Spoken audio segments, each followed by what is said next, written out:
En la integración final del control sanguíneo extrínseco, tenemos entonces que ver hacia dónde va a apuntalar el organismo en cuanto a intereses se refiere. Ya habíamos hablado de una jerarquía de valores en los cuales los factores extrínsecos cumplen un papel fundamental. Y esos papel extrínsecos que cumple el organismo en términos generales es importante por las siguientes razones. Primero, cuando hay un sacrificio, en especial sobre el ser humano, en cuanto que haya un riesgo de que la perfusión no sea adecuada a los diferentes órganos, pero sobre todo a corazón y a cerebro, va a haber una orden, toda detectada por el núcleo del tracto solitario, que recibe señales de los varoreceptores localizados en carótida, aorta, receptores cardiopulmonares,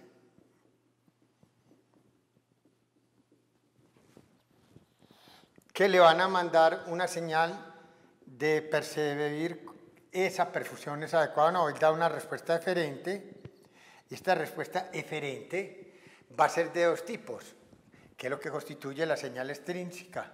Uno, sobre el sistema nervioso simpático, en caso de que la perfusión sea baja, promoviéndolo. Y segundo, la liberación de una serie de hormonas, como la angiotensina 2,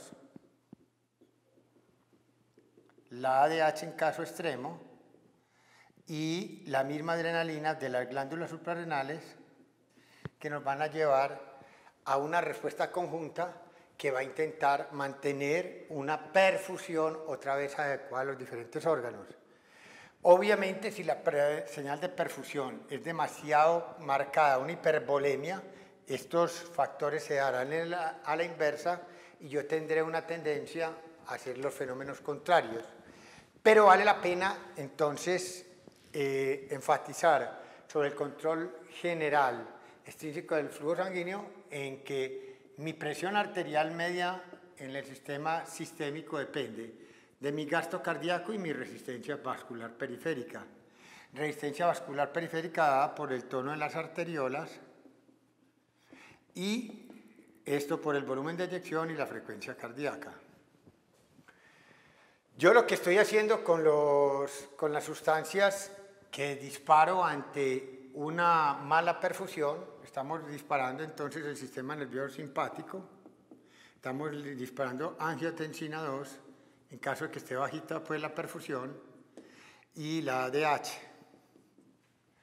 Esto no se contenta con sus efectos netamente restringidos al tono de las arteriolas en el músculo isocrotal, sino que tienen repercusiones sobre el gasto cardíaco y tiene repercusiones también sobre el sistema renal.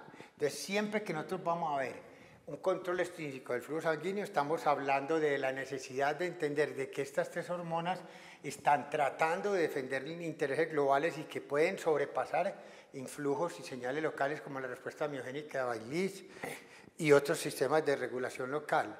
Por lo tanto, nosotros vamos a esperar respuestas cardíacas que tienen que ser sobre la frecuencia cardíaca y sobre el volumen de eyección del corazón. Las respuestas vasculares, nosotros ya las hemos visto, tienen que ver con las respuestas que tienen que ver sobre el tono del músculo de las arteriolas y sobre las vénulas y venas. Y como si fuera poco, si esto a corto y mediano plazo no da la medida, los efectos renales, que tienen que ver con que yo filtre más o menos y reabsorba más o menos, para que la resta de entre filtración y reabsorción me dé cuánto elimino. Todo mecanismo de estrés que implique un compromiso sistémico, en alguna medida estará o aumentando esto o aumentando estas tres hormonas, que cuando la situación del caso la dan pueden estar elevadas o pueden estar disminuidas. Su contraparte, luchadora contra los efectos de estas tres, está dada por los péptidos natriuréticos auriculares y péptidos natriuréticos cerebrales, que es nuestro motivo de preocupación después. Los péptidos natriuréticos se estimulan cuando hay una distensión de ambas aurículas y también de los ventrículos, y esos receptores de estiramiento dan una señal para que las células auriculares y del corazón liberen gránulos donde están acumulados los péptidos natriuréticos.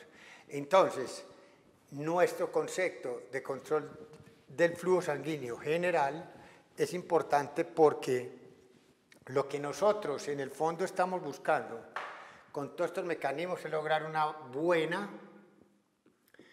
perfusión adecuada a los tejidos, tratando de ofrecerles una entrega de O2 que sea normal. Una entrega de O2 que sea normal para que las mitocondrias hagan ATP en forma adecuada. Mitocondrias hagan un ATP adecuado.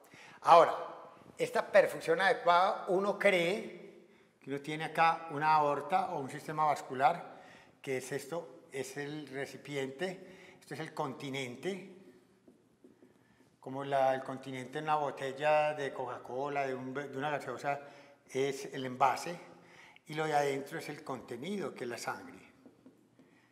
Entonces, lo que es adecuado para perfundir no es que usted tenga mucho o poquito contenido, siempre y cuando el contenido para ese continente que tenga lleve a una muy buena perfusión, o sea, a un flujo que sea lo suficiente para que el consumo de O2 sea normal en cualquier órgano. Por eso hay un concepto que se ha catalogado, que es el concepto de volemia arterial efectiva.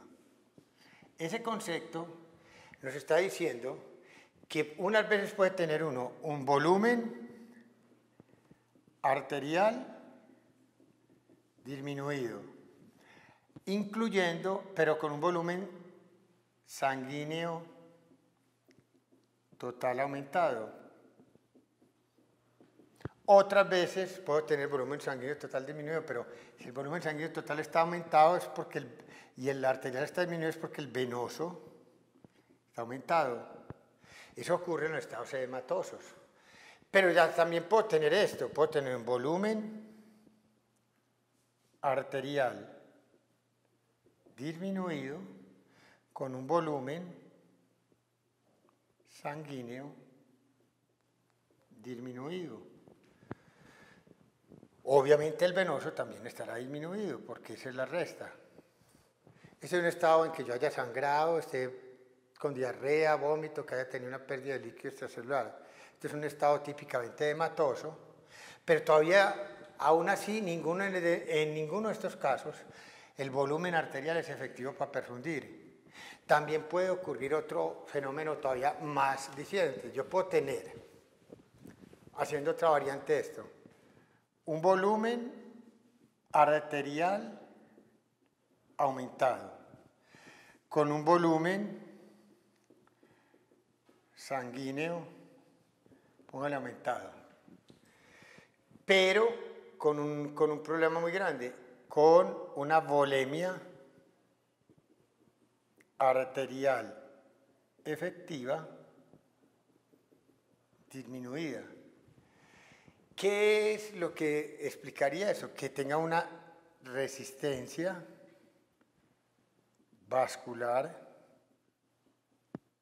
total disminuida, o sea, tiene una vasodilatación marcada, y aunque le queda fácil inyectar sangre por la arteria está en un continente muy grande y no logra una buena perfusión, a pesar de que el volumen arterial como tal está aumentado, a pesar de que el volumen total sanguíneo está aumentado, efectivamente eso no está, se volvió más grande este recipiente, y aunque tiene un volumen aumentado, esta presión que ejerce hacia los lados no es adecuada.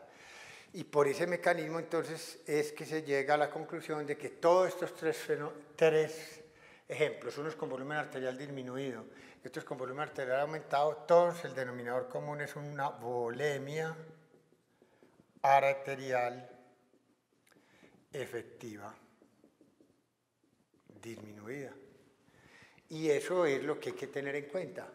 Para nosotros va a ser de trascendental importancia, porque lo que nosotros estamos defendiendo es lo que verdaderamente llegue a perfundir a los órganos. Por lo tanto, nosotros tenemos que enfatizar en que lo que al organismo le interesa es una adecuada entrega de oxígeno como tal, y no simplemente manejar unos niveles de presión arterial medio normales.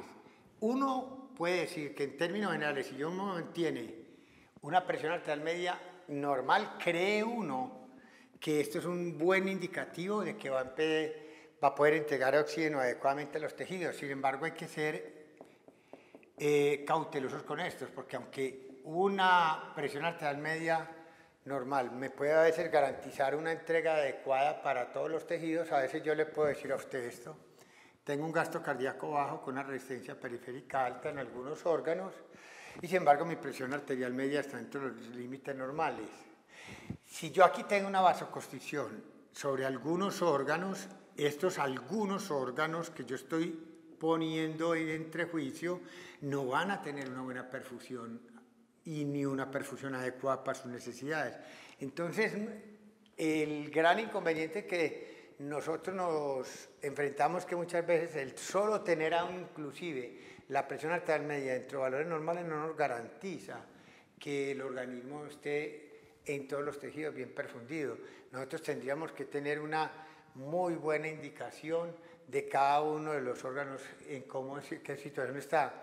Es que es muy difícil como tal llegar a uno a tener unos buenos indicadores de una buena entrega de oxígeno, que eso es lo que indicaría que yo esté bien perfundido.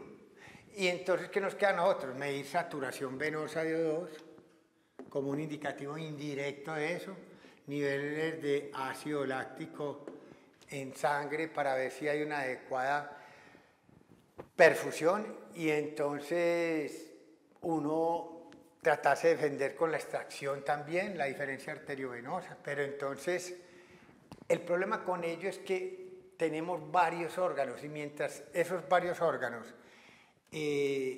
no pesen en el contexto general en forma importante, incluso un órgano, aún no teniendo niveles normales de ácido láctico, puede ya estar sufriendo, y los niveles de ácido láctico, como es un rango de valores, todavía están en el rango de lo normal y simplemente está aumentando dentro del rango de los normales. Lo mismo la saturación venosa, que uno no la mide en cada salidita de un órgano en especial, sino que uno mide saturación venosa mixta. Entonces, para uno le queda muy difícil en una sumatoria que son un montonón de órganos, que todo esto se llama saturación venosa de O2 o niveles de ácido láctico. Uno, pues, simplemente decir que porque esto lo encontré normal y esto lo encontré normal, y este órgano dentro de esta tonelada de órganos puede estar sufriendo, y que la perfusión es adecuada a todos los órganos del cuerpo, pues es verdaderamente una simpleza. Por eso el límite que tiene el ser humano ante esa crisis fue que muchos órganos pueden estar sufriendo a pesar de que yo todavía esté entregando oxígeno adecuadamente. Por eso esta curva, esta gráfica, que es la entrega de O2 crítica, que llegamos acá, que cuando teníamos entrega de O2 contra consumo de O2. Esto, mientras estuviéramos acá, es que nosotros estábamos tranquilos, pero el problema es que hay órganos que cuando uno está acá ya empezó a sufrir, por ejemplo, piel, aquí tracto gastrointestinal, aquí riñones o músculo esquelético, etc. De estos puntos no es un solo punto crítico, es el punto crítico macroscópico cuando yo ya la cosa veo que está muy alterada, pero de acá para acá hay una nebulosa que todavía no está muy claramente definida, a partir del cual ya empiezan a sufrir algunos órganos, a pesar de que usted diga que la entrega de oxígeno todavía permite un consumo general de oxígeno en forma adecuada. Eso hay que manejarlo entonces con mucha prudencia, y a pesar de eso nosotros tenemos que decir que nos seguimos defendiendo como un indicadores de la entrega periférica de oxígeno todavía muy burdos para lo que el ser humano requiere.